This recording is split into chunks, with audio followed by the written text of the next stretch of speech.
Hello everyone. তো আজকে আমি শেয়ার করব একটা অন্য রকমের ভিডিও। আজকে আমি শেয়ার করছি হেয়ার কালার ভিডিও। তো এটা আমি রিসেন্টলি পারচেস করেছিলাম ইন্ডাস ভ্যালির সাইট থেকে, Indus valley gel hair colour. তো এখানে নাকি লেখা আছে 100% ড্যামেজ প্রুফ এবং natural hair colour, no ammonia, no PPD. তো চলো এটা কিভাবে অ্যাপ্লিকেশন করতে হয় আজকে আমি সেটাই শেয়ার করব। তো ফার্স্টে এক এক করে বক্সের মধ্যে কী কী আছে বার করে নিচ্ছি। প্রথমেই বেরোলো একটা অ্যাপ্লিকেটার, আর একটা জেল হেয়ার কালার, আর হচ্ছে স্যাশে। তো এর মধ্যে 5টা স্যাশে আছে। তো তোমাদের যার যার চুলের মানে ঘনত্ব সেরকম অনুযায়ী তোমরা এটাকে ইউজ করতে পারো। আর দিয়েছে এটা স্পা শ্যাম্পু, যেটা হেয়ার কালার লাগানোর পর এটা দিয়ে স্পা করে চুলটাকে ওয়াশ করতে হয়।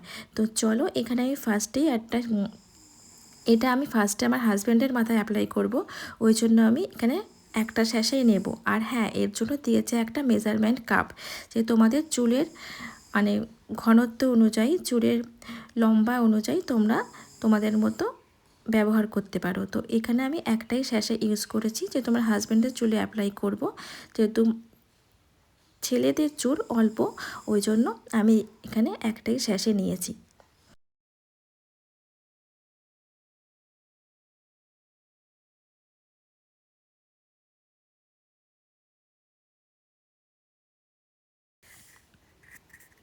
এই মেজারমেন্ট কাপটার মধ্যে 30 ml, 25 ml, 20 ml, 15 ml এবং 10 ml পর্যন্ত একটা মেজারমেন্ট দেওয়া আছে।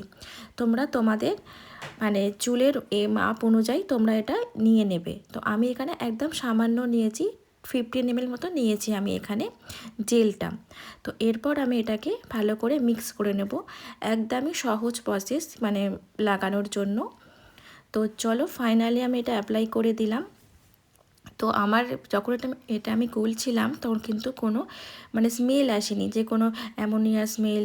দেখে মনে হলো এটা 100%ই ন্যাচারাল হেয়ার কালার। এবার চুলে কালার করার পর কীরকম কী রেজাল্ট আসে সেটা তো লাগানোর পরেই বুঝতে পারবো। তো চলো আগে এটাকে লাগিয়ে নিই। এটা নিয়েছিলাম ডার্ক ব্রাউন হেয়ার কালার। তো ডার্ক ব্রাউনটা একদমই ন্যাচারাল ব্ল্যাক কালার যেটা হয় সেটাই আসে।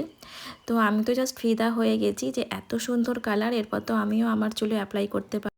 অনেস্টলি বলছি কালারটা খুবই সুন্দর। তো এরকমই ভিডিও দেখার জন্য পাশে থেকো।